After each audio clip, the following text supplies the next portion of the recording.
ஆரம்பத்துல 2 வருஷம் நரக வேதனைப்பட்ட திருமண வாழ்க்கை எங்களுக்கு ரொம்பவே பயமுறுத்துச்சு.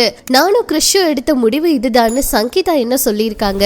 பிக் பாஸ் சீசன் 9 வந்து எப்ப ஸ்டார்ட் ஆக போகுது, அக்டோபர்லயே இதோட வேலைகள் எல்லாம் ஸ்டார்ட் ஆக போதா, வாங்க என்னாச்சுங்கிறத இந்த வீடியோல பார்க்கலாம். திருமணம் அப்படிங்கறது எல்லாருக்குமே தெரியும். அது வந்து ஒரு 1000 காலத்து பயிர் அப்படின்னு எல்லாம் கூட பெரியவங்க சொல்லுவாங்க. ஆனா திருமணங்கள்ல நிறைய பேர் வந்து இப்ப விவாகரத்து அப்படிங்கிற முடிவெடுத்து, அதுவும் பிரபலங்கள் தான் ரொம்ப அதிகமா இந்த விவாகரத்து முடிவுக்கே போறாங்க. பிரபல நடிகை சங்கீதா அவங்களும் கிறிஷ் அவரும் விவாகரத்து பண்ணிட்டாங்கன்னு அவங்கள பத்தி ரீசெண்டா எவ்வளவோ நியூஸ் வந்து பரவிட்டு இருந்துச்சு. ஆனா பதிலெல்லாம் அவங்க கொடுக்கல. ஆனா இதுக்கு முன்னாடி சங்கீதா அவங்க வந்து திருமண வாழ்க்கைய பத்தி வந்து பேசும்போது, ஆரம்பிச்ச காலத்துல நாங்க 2 பேரும் பட்ட கஷ்டம் இருக்கே சாமி அப்படின்னு சொல்லி நிறைய சொல்லியிருந்தாங்க. அதுல அவங்க என்ன சொல்லியிருக்காங்கன்னா, திருமண வாழ்க்கையில பாத்தீங்கன்னா ஆரம்பத்துல நானும் கிறிஷ் அவரும் ரொம்பவே கஷ்டப்பட்டோம். அதாவது எங்களால ஒருத்தருக்கு ஒருத்தர் புரிஞ்சுக்க முடியாம நரக வேதனைப்பட்டோம் அந்த 2 வருஷம். அது உண்மையா எங்களுக்கு நரகமா தான் இருந்துச்சு. அது வந்து சந்தோஷமாலாம் கிடையாது.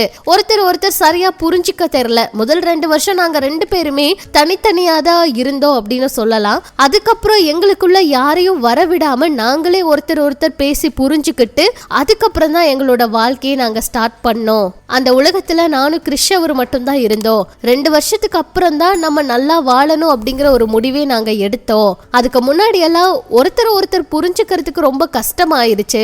அந்த காலம் எல்லாம் பயங்கரமான போராட்டமான சவால் நிறைஞ்ச காலம்னு சொல்லலாம். அந்த 2 வருஷத்துக்கு அப்புறம் தான் முக்கியமான முடிவே நாங்க எடுத்தோம் அப்படின்னு கிறிஷ் அவங்களும் சங்கீதா அவங்களும் சொல்லியிருப்பாங்க. என்னதான் வெளி உலகத்துக்கு அவங்க 2 பேரும் சந்தோஷமான மகிழ்ச்சியான ஜோடியா இருந்தாலும் அவங்களுக்குள்ள இவ்வளோ பிரச்சனைகள் எல்லாம் கூட இருந்திருக்கு. ஆனா வெளியே பார்க்கும்போது அவங்க ரொம்ப சந்தோஷமா இருக்காங்க, அழகான ஜோடி அப்படின்னு தான் தோணும். ஆனா அவங்களும் நிறைய முடிவுகளை வந்து ஆரம்பத்துல கஷ்டப்பட்டு தான் எடுத்திருக்காங்க. ஒருத்தர் புரிஞ்சுக்கவும் அந்த திருமண வாழ்க்கையை கொண்டு போகவும் ரொம்பவே சிரமப்பட்டிருக்காங்க. இததான் சங்கீதா வந்து ஒரு பேட்டியில சொல்லியிருந்தாங்க.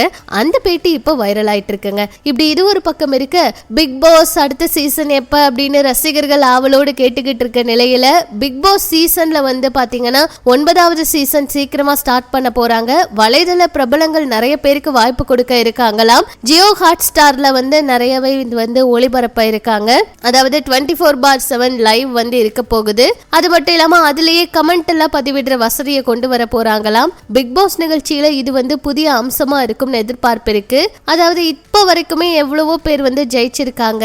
அந்த வகையில இப்ப வந்து பிக் பாஸ் சீசன்ல 9ல யார் ஜெயிக்க போறாங்க, அந்த 50 லட்சத்தை யாரு வின் பண்ண போறாங்க, ரன்னர் யாரு வந்து வர போறாங்க அப்படின்னு வெயிட் பண்ணி தான் பார்க்கணும். போன சீசன் ரொம்பவே வந்து பரபரப்பா இருந்தாலுமே ஒரு பக்கம் போர் அடிச்சதுன்னு சொல்லலாம். ஆனா இந்த சீசன் அப்படி இருக்காது, எதிர்பார்ப்பை இன்னும் அதிகப்படுத்துங்கிற ஒரு நம்பிக்கை இருக்கு. வெயிட் பண்ணி பார்க்கலாம். இதெல்லாம் பற்றி உங்களோட கருத்துக்களை சொல்லுங்க. இனிமே இது போல பிக் பாஸ் அப்டேட் தெரிஞ்சுக்க நம்ம சேனல் கூட இணைஞ்சிருங்க.